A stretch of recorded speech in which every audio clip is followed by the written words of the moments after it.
So the ICF recently came out with their 2023 snapshot survey, and they had a whole bunch of really fascinating information in there about what the industry of coaching looks like today and what they think the future of coaching looks like. And so we just wanted to have a little faculty chat about what we see as the current state of the industry and the opportunities for the future. Yeah. Before we talk about the future, can we talk about some of the pieces that we learned from the snapshot about the coaching industry right now? Yeah.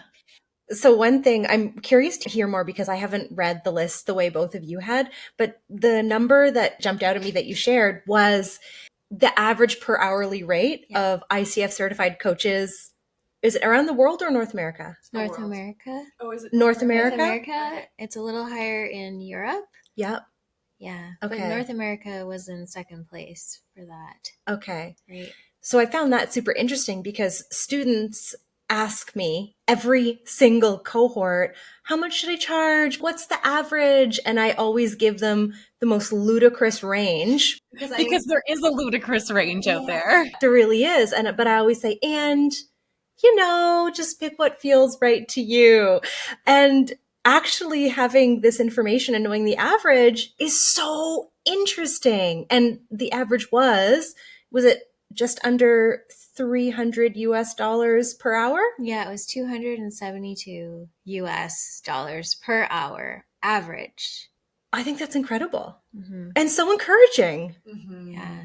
Some other interesting stats that came out of that survey was, and it is really fascinating to know, what do people's coaching careers look like? So we know that the average coach in North America is charging $272 US an hour. We know that on average, they have a coaching roster of about 11, was it, Miranda? Somewhere around 11 to 13. 11 to 13 clients on their roster at all times, which I think is a really fascinating number as well. They even shared the average salary of a coach.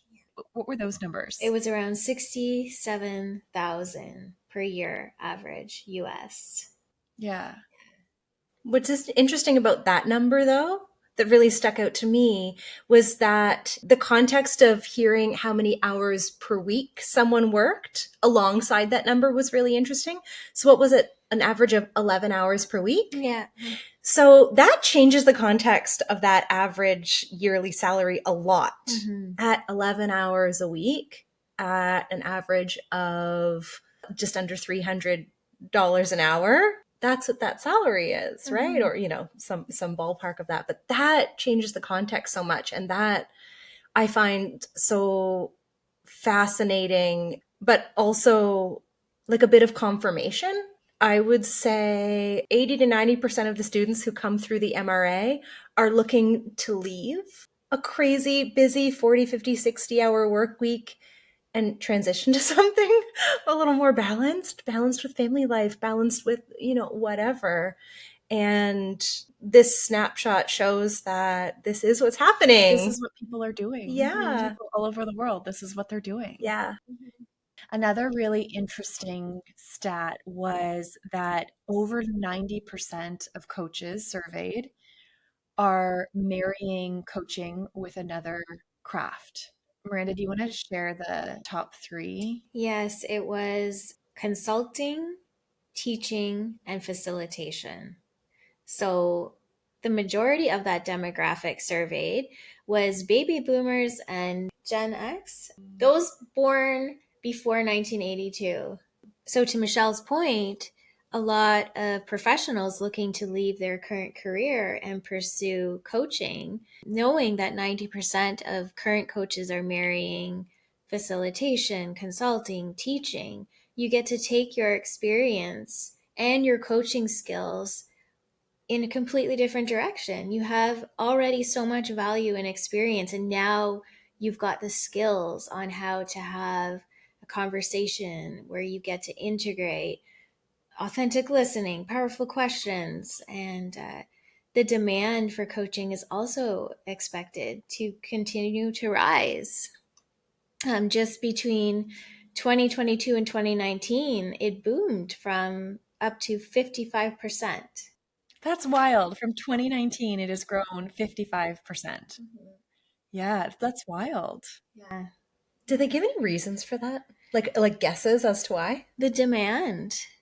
They just generally Mm. said the demand is increasing. The pandemic, I think, also played a role in the increase of coaches. I think we will be studying the changes to our culture from the pandemic for years to come because there was a shift. There was a shift in the workplace. I can't tell you how many students came to the MRA during the pandemic because it was a time of realization that what I'm doing, it's not working anymore. And I want to be fulfilled in my career. I want a vocation that is balanced, like to your point earlier, that is balanced, that is not racing in the rat race of life. And there was this great shift that happened in the pandemic. I think also another reason for the growth is the shift to the like online world. And now sessions are taking place virtually all over the world. I know when I first started coaching, sessions were either in person or over the phone. There was no virtual online platform to meet, but it was mostly in person. And then the pandemic hit and everything went online. So I think that really opened up like a global market to serve for coaches. Mm-hmm.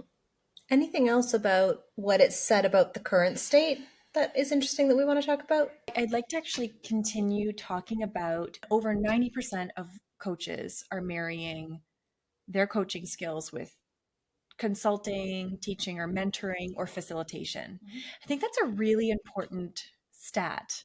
If I think back to the way I built my coaching business, I had a one on one coaching practice, but I also had quarterly retreats. I had group programs. I was doing teen camps at one point. I had all these other workshops, retreats, teaching, facilitation talks.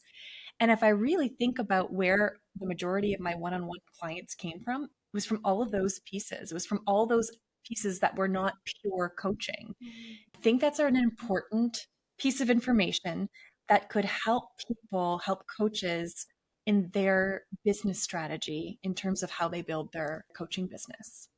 One of the concerns identified by those surveyed was the reputation of coaching. And on the same other side of the coin was an opportunity to increase awareness of coaching and to really, like the conversations we have, what's the difference between coaching and therapy and coaching and mentoring, and what are the benefits? And is this a viable career? Yeah. What's the difference between a real coach and an influencer? Yeah. What are we seeing in the movies when they portray life coaches? And I think where we are today, and we've done talks on, we are in the wild west of the coaching industry today. But from where we sit and the visual that we have of the current state and some of the elements of where we see the future state going, I do believe that credibility and integrity is actively being restored in this industry. I really, really believe it. And I think that's going to grow. I think that the growth of coaching in organizations is a huge trend right now. More and more organizations are hiring coaches. They are even doing incredible studies on the actual ROI of having coaches in the workplace, and not just for executives and leaders, but for individual contributors and employees of the organization. And so there's actual information now about how, like, hiring a coach for my employees, for my leaders, there's an actual tangible return on investment for this investment of coaching skills. And so coaching in the workplace is expanding rapidly. Organizations want qualified coaches. They want credentialed coaches. And I also think that even coaching outside of organizations, I think consumers, the clients who are looking for coaches, especially if it's coming out of their pocket and not out of their employer's pocket, I think they're getting more savvy in terms of they want credentials too. They want experience. They want to know that their investment is in someone who is trained and who has credibility behind them and who knows what they're doing in this industry. mm-hmm. In the survey, there was a resounding 80% of coaches who reported that their clients expect credentials. That's a huge number. And the majority of those in the survey also were both internal and external coaches. So not only working just for yourself, but hired by an organization to provide coaching services. And a lot of the high ticket clients are sponsored clients. Those coaches on the higher end of the pay range are often those with sponsored clients. Meaning they are being hired by an organization who is the sponsor to coach their employees or coach their leaders. So I think there's, if we think about opportunities, I think that is a growing opportunity for coaches as the demand for coaching increases in the workplace, as organizations become more aware of the impacts and the ROIs on coaching. That's a direction that is going to grow. Mm-hmm. And it's growing all around the world. Like the vast majority are here in North America. Another great population of coaches are in Western Europe, but also it's starting to grow in Asia and in other places where it was pretty small. I was having a conversation with one of our current students yesterday, and she's still in the program. She's taking it one step at a time. She doesn't know where the road is going to lead her. All things are still possible. But she was telling me about her background. Her career is in occupational therapy. And I said, oh, that could be a really cool blend. She was telling me about the way that occupational therapists are really helping people to go from where they are now to where they want to be. How do we close the gap and get you to your goal? And she was reflecting on the similarity between that in coaching. So when I think about who I would turn to for support, when I think about who I would take my kids to when they need support, whether it's an occupational therapist, a massage therapist, a tutor, like you name it, any sort of practitioner, it makes me feel so much more confident in someone who I know has these coaching skills, who understands how to hold someone whole, who understands how to listen the way coaches listen, someone who just has this framework of coaching. I would choose someone who has the combination of coaching and their skill. I would choose them first 100% of the time. It makes sense to me that this is the trend here, this combo, and that it's going to keep growing. Think of how powerful someone is when they have all of this expertise, all of this experience, and they blend it with coaching. My goodness.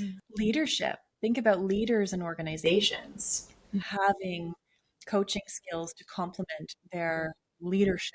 That's a game changer. That's a game changer across teams. It's a game changer for individuals.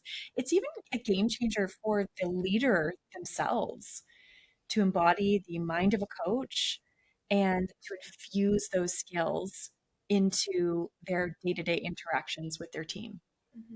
A large population of those coaches surveyed in the snapshot were leadership coaches. And so it is happening. Something else I have seen, and we've probably all heard in the MRA classroom, and just through the coaches that we train, their clients, perhaps even the clients that we've had, something we hear quite often is people, when they come to coaching, when they get to experience the power of being coached, it's this feeling of, oh, this is what I've been looking for. I didn't know what I needed. It wasn't therapy that I needed. It wasn't mentorship that I needed. It wasn't another course that I needed. And they can't quite name that this was what they needed because perhaps they haven't had any context for coaching in the past. But I hear this time and time again. People are craving this, are yearning for this space, and they don't know that this is what they're looking for. So, like, back to your point about this awareness piece, I think as or the awareness of coaching grows in our industry and people understand what it is, what the impacts are, what the ROI is in an organization, what the ROI is for someone to personally invest in their own coaching, that is just going to grow over time. And so we've got this vocation, this craft that is so good. It's gold. This craft is gold. It's like having a pot of gold in your hand. And we've got an environment that doesn't quite know what this is. And so the more aware our world becomes about what this is, the more opportunities there are for the coaches who are ready to serve and ready with this incredible skill set to put into action. Yeah. Okay. So, as this awareness of what coaching is, how powerful it is, as this awareness grows, new trends are going to emerge, new things are going to emerge. And, as you were describing the people who land in the program who say, oh my gosh, this is what I needed. I didn't even know this is what I needed, but this is what I needed. I relate to that. I was one of those people. I didn't really know what coaching was before I signed up to be a coach. I just knew something was calling to me and I deeply wanted to do it.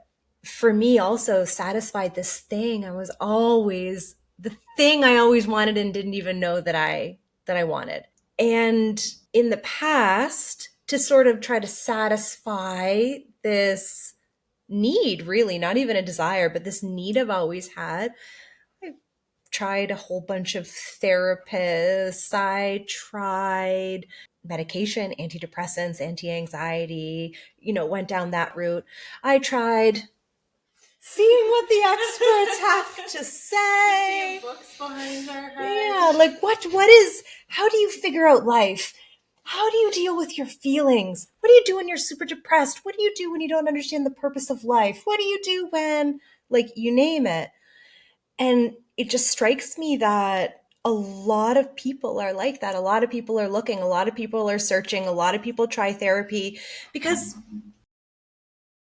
you're having a lot of feelings and you're not sure if you're happy and you don't know what to do. Who are your options? It's like, oh, maybe I need therapy, right? And okay, I'm going to say something maybe a little bit spicy. I don't know. First off, I think it is so wonderful that therapy exists. I actually have had a therapist or two here and there who did wonders for me in challenging times. Some people, that's the modality that they need the most. But my inkling is there's a lot of people who were like me who, in certain seasons of their lives, didn't actually really need therapy, didn't actually have something to be diagnosed, were just actually a healthy human. Even though I was really struggling mentally and emotionally, I actually was still a healthy individual, really wanting support and navigating how difficult life can be sometimes. I think that's going to be a trend. Instead of people turning to therapy, like the people that I'm describing who were in similar circumstances to me, I think there's going to be a trend away from immediately defaulting to therapy to going to a coach. And I think that someone's going to have an incredible experience and tell their friend, oh my gosh, this is what you need. You've got to try this. And I think that's going to catch on because for me, turning to therapy in a time where like it wasn't really scratching the itch, when it wasn't really what I needed, it didn't bring with it the satisfaction I was hoping for. And coaching did. And who doesn't want to feel that way? Who doesn't want to feel satisfied and like someone is holding space for you in the way that helps you feel the way you want to feel, move in the direction you want to move? Yeah, I think there'll be a whole population of people, almost like imagining a stream veering out of therapist's office and into coaching conversations. In a coaching conversation, you are held whole, capable, resourceful, and creative. You are not broken. No one's trying to fix you or save you. There's exquisite space held for you to explore and express yourself without someone intervening with advice or a prescription or a model, and your own intuition, inner wisdom, truths, yearnings get to emerge. And that can be really helpful for someone who's feeling lost and who's feeling insecure, who's lost their confidence, who's feeling disempowered, discouraged. Sometimes the last thing we need is to hear another way that there's something wrong with us. Mm-hmm. And in coaching conversations, it's just a different light. Yeah, we're not allowed to do that. It's unethical for a coach. We don't have the competency or skill level to diagnose, prescribe, to look at someone and put our expertise on what we think you are, what we think you need, what we think is wrong, we think your gap is. That is not coaching. Completely outside of our skill set. Mm-hmm. And so what we find more and more is that clients who come to that space, and sometimes it's a bit foreign. In fact, so many clients will come into their first sessions with their coaches expecting, you could tell me what to do. What do you think? What should I do? Like, tell me, give me the answers. And so there is a reframing process that happens. It's like an education process that happens where, no, you have the answers. You are whole. And that can feel completely foreign to people. But then once they start to experience what that actually means and what that actually does for their autonomy, sovereignty, personal power, what is more powerful than that? To the point over time when these muscles within us get nurtured and get stronger and stronger and stronger, anyone or anything trying to impart advice or a model or a prescription, unless it's like maybe your medical doctor, but even then, who knows, right? But it can feel like, no, I reject that. And you become, through the process of coaching as a client, you become the guru. You become the wise one. The advice you're seeking, all of a sudden, you know how to access it within you. And that's why I think this is such a refreshing experience for people that is not going anywhere. This is only growing. Yeah.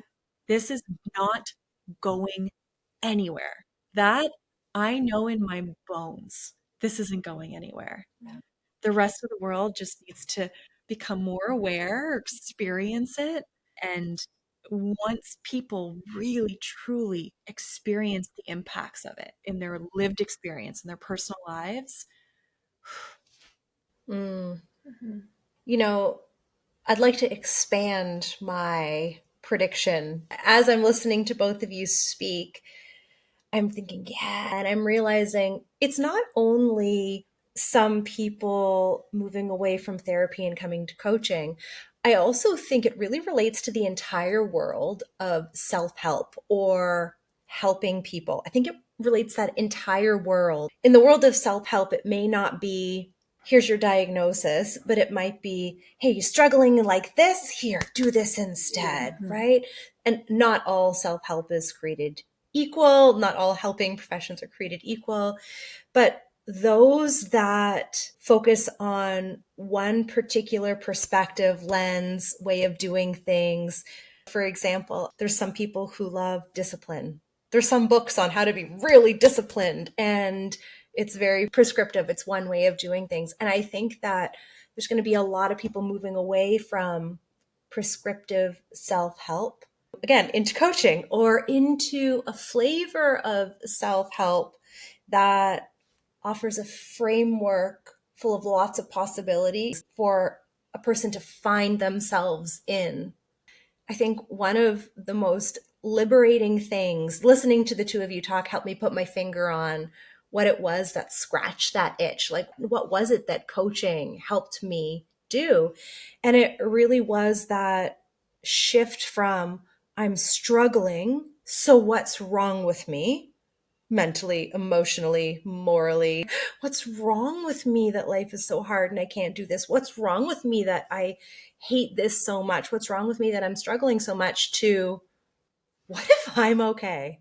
What if I'm working properly? And what if I just need to trust in myself, believe in myself, and figure out my own way to navigate to a place or a way that does feel good?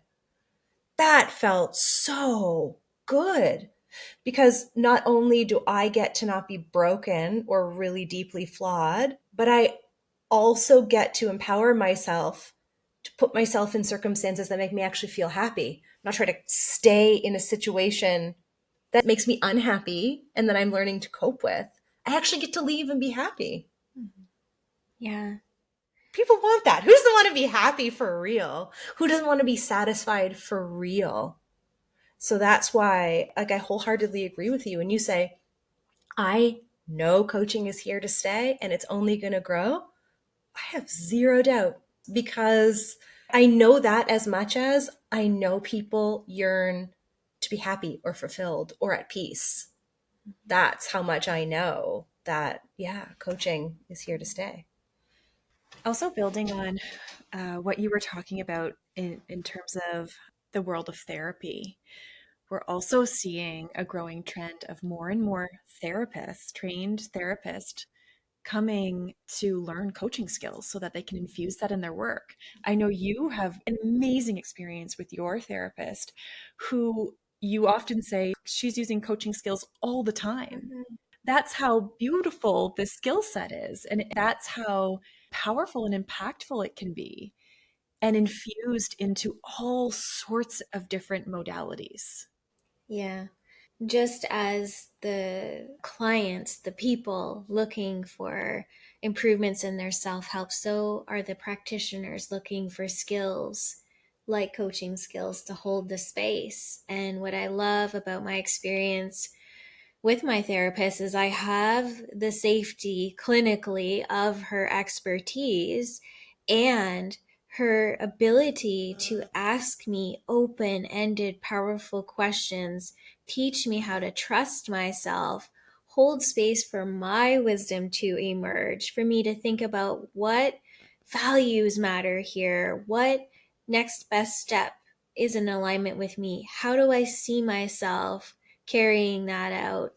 And it's all client centric. It's not her pushing me to go faster, harder. In fact, I'm experiencing the opposite, that it's not at all about pushing and going faster and harder. It's slowing down, simplifying, realizing that you already have enough. And so when I show up to these appointments and I met with open, honest curiosity, that is so incredibly healing to remember. I can think. I have wisdom. And the light that she's holding me in when I feel at my lowest, broken, damaged, all of those things that, society can portray, to have her look at me with such unconditional regard and believe in me and encourage me, rather than this energy of, you need me. I have the answers. I'm the expert. You can't trust yourself. And there is a fine balance when we're really suffering and it's hard to get out of that really dark, scary place. But to have that marriage of, like, the discernment grows and the tools available to different practitioners when they marry their coaching skills grows. It's limitless because it's not dependent on what a book says. It's how to be present with another person and not try to fix or save them despite their suffering, to know that, like, and believe in them that you are going to get through this in your own way, in your own time. And I'm here to co-create this vision with you and watch you walk out your values. It's a lot more empowering. And, the relationship isn't forever and ever and ever. Her stance with me is, if you're still in here every week, we need to adjust, There's a problem. Yes, yes. So I know we're like a little bit biased because we're obviously like the biggest cheerleaders for coaching in the entire world. We're obsessed with it. It's our vocation. However, I still think I'm being really honest when I say you're still early to the party getting into coaching now. You're still one of the first on the boat. And how cool is that for those people who think, oh, there's something about that that sounds good or in alignment or I resonate with or I'm drawn towards? How cool is it that you can see the beginning of a wave just beginning? What a cool time. If you're one of those people listening to this who's intrigued, you're at the beginning of a wave. One of the things you mentioned that a lot of coaches are in the baby boomer generation. A lot of people have left a whole other career and started a whole new one. And I think that's really encouraging. I like that because I like the idea that it's never, ever, ever too late. You always have time in so many ways. There's always time to like change your path to one that feels really good. And how cool is it, like, regardless of how old you are, how long you've been in your other career, to enter into this sea as it becomes a wave? How cool is it that you really do have time? You know, so much opportunity there for the taking. Not only the things we've discussed, you know, we're seeing a couple trends that are probably coming to pass, but this is so new that I am certain people are going to marry coaching with certain things or use it in certain ways we haven't even dreamed of yet, because it's so powerful. And you know, my imagination like helps me think of certain things, your imaginations help you think of other things, but we need the new minds coming in who are going to take this in entirely different directions. Like, I think there's so much excitement in the future about what people do with this in the realm of one-on-one, in the realm of groups, in the realm of corporations, children. Yeah. That's something, you know, like I think of what coaching could do if it was infused deeply into the lives of our children. In schools, in our teachers, In healthcare, doctors, nurses. Yeah. the potential is truly limitless. I always had the belief that I will be a coach until the day I die. This is so much more than just a vocation, it's your way of being. And so, like, just to your point about we are on the beginning of a wave, and no matter your age, no matter your experience, we have a student. She's our youngest student in the MRA. She just turned 18 in our program, fresh out of high school, and knowing this is what she wants to do. We have a student that just signed up for a new cohort who's 65. It doesn't matter where you are on your journey. People are called to this vocation. They're called to be of service in this way, no matter your age, no matter where you are, no matter if you are just starting and wanting to make a career, no matter if this is your retirement plan that you want to do until the day you die. You know, there's just so much opportunity here. Yeah. You know, one reason why coaching is such a sustainable profession and why I am so confident this trend will continue is because you know how people try to predict other vocational trends? They'll say, oh, based on the aging population, healthcare will grow because we'll need to care for people. And, you know, there's things about the construction industry because of this, that, and the other thing, and they can look at things. And that's cool. I'm sure they're often right. But do you know what's never going to run out? People. People are never going away. Other humans are never going away. Interacting with people is never going away. Relationships, interacting with humans is never, ever going to go away. There's not any circumstance where 2, 3, 4, 1,000 humans have to interact where it's not useful to understand the most powerful way to interact. This is so necessary. And as long as humans remain and humans have relationships and interact, this will be one of the most powerful skill sets.